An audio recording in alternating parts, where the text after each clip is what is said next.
Hello, Amelia Hirschfield here. I'm an entrepreneur who has figured out how to upgrade myself, my life, my businesses, the joy that I have by working on my inner game. And from there, having so much change around me, change in my life. And it's been a fun ride. So now I'm helping other people with that and sharing my experience, because I feel like a lot of people who are trying to make an impact, who are entrepreneurs, feel quite alone.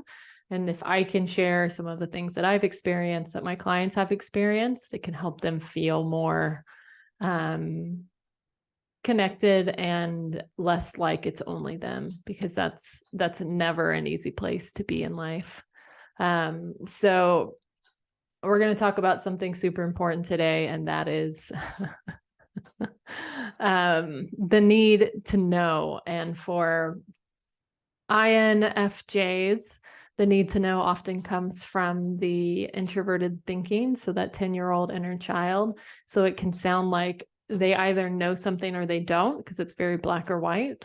And if they don't know something, then they can feel like it reflects something about them. They're not good enough. They're not worthy enough. They're never going to make it. There's something wrong with them. So they can spend a lot of time trying to know things, trying to understand things. And if they don't know something in a situation, they can often feel insignificant, like they don't have any value to add.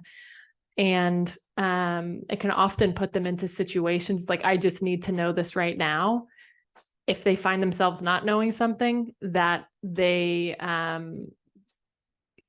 can put themselves into hurried or rushed situations that the outcomes aren't great, just because of this tense situation of, I need to know this, I need to know this, I need to know this, I need to know this, I need to know this, I need to know this, or I have to have an answer. And something that can help that is to learn how to talk to that introverted thinking part of you. And it can say something like, hey, sweetheart, or hey, little guy, or hey, dude, or whatever you want to call this part of you. It's like, hey, sweetheart, I understand that you feel uncomfortable when you don't know something. And it makes sense why you would do that. So what I've just done is just validated that part of me. So it knows, oh, okay, it hears what I'm saying. And I'm understood right now. And even saying that can relax you. So if you feel relaxed after me saying that, that's a sign that, like, oh shit, this part of you is starting to hear what I'm saying. And then, so after you've done that validation part, you can move to the space of actually having conversations with it, and you can ask it different questions. It's something that it can really help. It's like, just because you don't know something doesn't mean you don't have any value, doesn't mean that you're not good enough, doesn't mean these people aren't going to like you. It doesn't mean anything about you as a person. So just because you don't know something doesn't mean anything about you as a person. It just means that you don't know that. You have so much value. You have so much to give, even when you're not knowing everything, because you can't know everything. No one knows everything. But what you can do is try your best. And then you can ask it different questions if you want to, like, how does that sound? What do you need? Is there anything else that you want to talk about with this? How do you feel about me saying this? Or what do you think about this? So learning how to talk to these different parts of you with the round table model is something that is very crucial, because you're starting to acknowledge the pain or how you are off. And if you can do that, it can make these parts of you feel heard, and then they'll start to trust you. And then these parts of you can relax, and you can get to the point of, like, I don't know something, and that's okay.